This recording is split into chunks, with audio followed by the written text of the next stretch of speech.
Shalom. I'd like to start out by giving all glory, praise, and honor to Yahweh Bahasham, Yahweh Shai Bahasham, or Chakwadash. Double honors to the elders and apostles of the Great Millstone, and Shalom to the elect of Israel. This is Thamayim in Atlanta, and bringing you to this word. This is from the Etamon Online. It is civil war. It says battles among fellow citizens or within a community, from civil in a sense of occurring among fellow citizens. Attested from late 14th century in Batal Ciuel, or civil battle, etc. The exact phrase civil war is attested from the late 15th century. The Latin phrase was bella civicus, an old English word for it was inguan. Ancient Greek had polemos epidemios. Early use typically was in reference to ancient Rome. Later in England, to the struggle between Parliament and Charles I.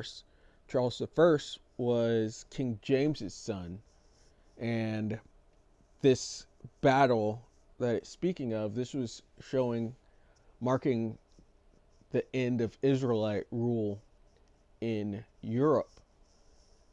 But this coming civil war that will be here in Babylon, that's going to be marking the end of Edomite rule throughout the entire earth and forever. It says in the U.S. to the War of Secession from 1861 to 1865, an application often decried as wholly inaccurate, but in use among other names in the North during the war, and boosted by the popular battles and leaders of the Civil War series published in 1884 to 87 in Century Magazine. And we're not here to talk about the old Civil War. We're here to speak on the new Civil War that's coming to the shores of Babylon, to America. And so I've got this article. It's from Newsweek. Just came out yesterday, December 20th, 2023. And Thawada Anah, he just posted this in the group. I was going to use another article just speaking on Donald Trump and how he won't be on the ballot in Colorado. But here's showing both that and what the Republicans are doing in retaliation. So it says Republicans threaten to take Joe Biden off ballot in states they control. And so it says Republicans are calling for President Joe Biden to be removed from state presidential ballots following a Colorado court ruling that Donald Trump is not permitted to be on its ballot next year. In a 4-3 decision on Wednesday, the Colorado Supreme Court ruled that the former president violated the 14th Amendment, which bars public officials from holding federal office if they have engaged in insurrection. So this is all going back to the January 6th stuff. And this is going to, I'm sure there's some Trumpers that have flipped tables already in this decision, because they put all their hopes and dreams and future into Donald Trump coming back and leading them into a great America again. But this place is falling. This society, Western society in general, is falling, and that's because the Lord is bringing the Edomites out of power. He's taking them out of their rulership. As it says, Esau is the end of the world. Jacob is the beginning of it that follows. And so they had a temporary blessing, and they are at the end of that blessing. So Donald Trump cannot nurse them back to health, nurse them back into rulership. It says in November, A lower court in Colorado had agreed with the plaintiffs, a group of Colorado voters, including Norma Anderson, a petitioner and former Republican majority leader of the Colorado House and Senate, that Trump engaged in insurrection over his behavior during the riot at the U.S. Capitol in January 6, 2021. During the siege, Trump supporters stormed the building in protest of his election loss. Trump, the frontrunner of the 2024 Republican presidential nomination, has denied all wrongdoing and has not been charged with insurrection. Which, if he hasn't been charged with insurrection, how can they pull this off with taking him off the ballot? That seems, seems like they'd have to charge him first, basically, because otherwise it's just false charges. It says he has argued that courts do not have the authority to bar candidates from the ballot under the constitutional provision. Now some Republicans have said Biden too should be removed from state ballots, though it is not clear on what constitutional grounds. Newsweek reached out to the Republican Party via email for comment. And actually, let's keep on reading a little bit more. Anthony Sabatini, a Republican running for Congress in Florida's 11th district, also previously served as a Florida state representative, wrote on X, formerly Twitter, "Remove Biden from the Florida ballot now." Speaking to Fox News, Texas Lieutenant Governor Dan Patrick suggested Biden should be removed from his state's 2024 ballot due to his administration's response to immigration at the U.S.-Mexico border. Seeing what happened in Colorado makes me think, except we believe in democracy in Texas, maybe we should take Joe Biden off the ballot in Texas for allowing 8 million people to cross the border since he's been president, disrupting our state, Patrick said. And it's more like, why don't you Republicans have him have a mental assessment on him? Because that alone should bring him from the ballot. It says political commentator Gunther Eagleman posted on X. Eagleman, what an Edomite name. Said posted on X that Biden should be removed from the Texas ballot after the Colorado ruling.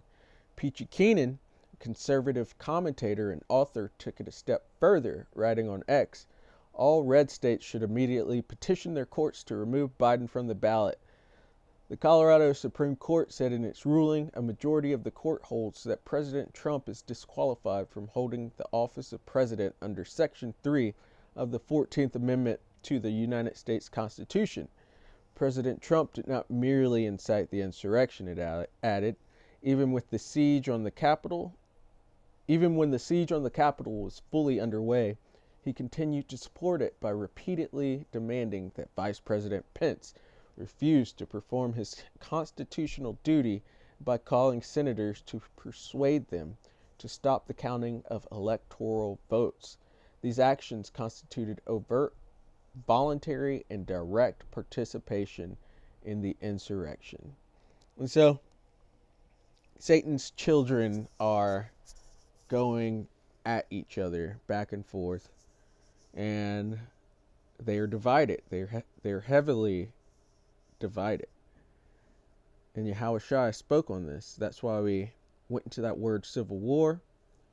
And why we're going to go here to Matthew verse 12 and 25. And Yahushua knew their thoughts and said unto them, every kingdom divided against itself is brought to desolation.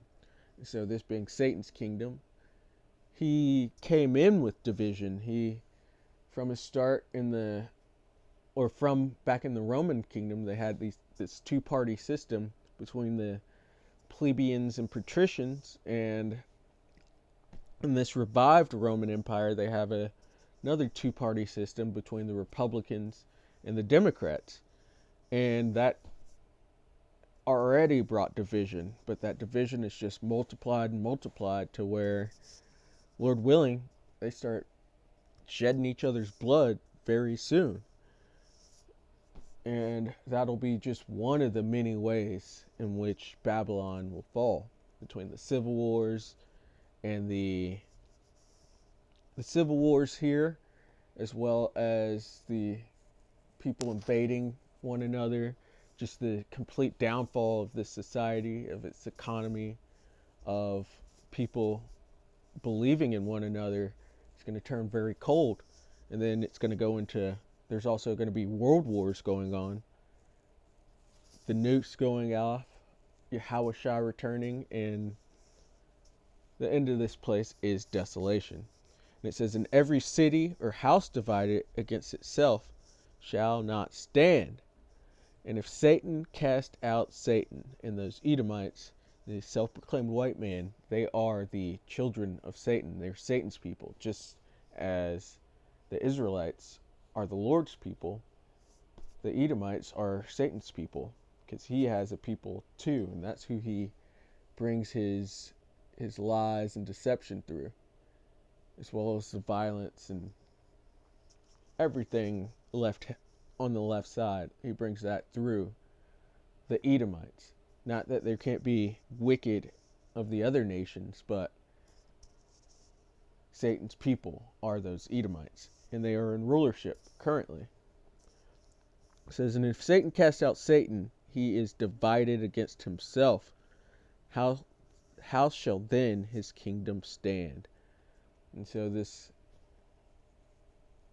bickering and division between these two sides, it's going to erupt, and this place is not going to be able to continue, because it's not supposed to be. It's supposed to be, prophetically, it's this place, Babylon the Great, or America, that has to be brought down before the kingdom of heaven can be established, the kingdom of Yahushua and the Israelites.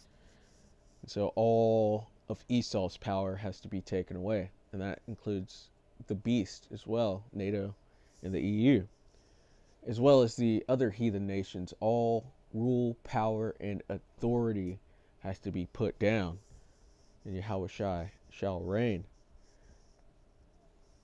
And this is prophesied, so we're going to go to Isaiah 19 in verse 2, and it says, "And I will set the Egyptians against the Egyptians." And this isn't speaking of ancient Egypt. This was written well after the salvation from the Egyptian kingdom.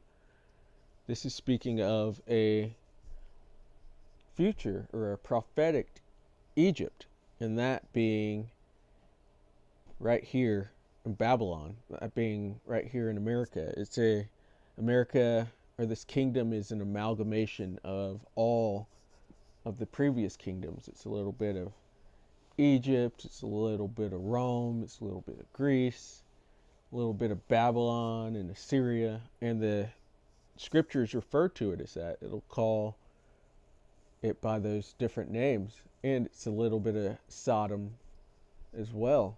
And in Revelation 11, you see it called Egypt and Sodom. And so it's speaking of this prophetic place, this mystery Babylon, which has been identified as America. And it says, "And I will set the Egyptians against the Egyptians," so Americans versus Americans.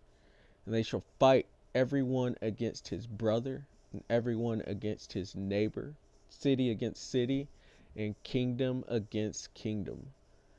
And so these people are going to fight. They're going to go at each other, just like they did in the Greek Empire and had that brought down. They're going to do it again here in America. And so, Lord willing, that was edifying. Lord willing, we see some Edomite battles going on very soon. And yeah, Lord willing, that was edifying. I'd like to give all glory, praise, and honor to Yahweh, Bahasham, Yahushai, Bahasham, Rakach, Wadash. Double honors to the elders and apostles of the great millstone, and shalom to the elect of Israel. Shalom.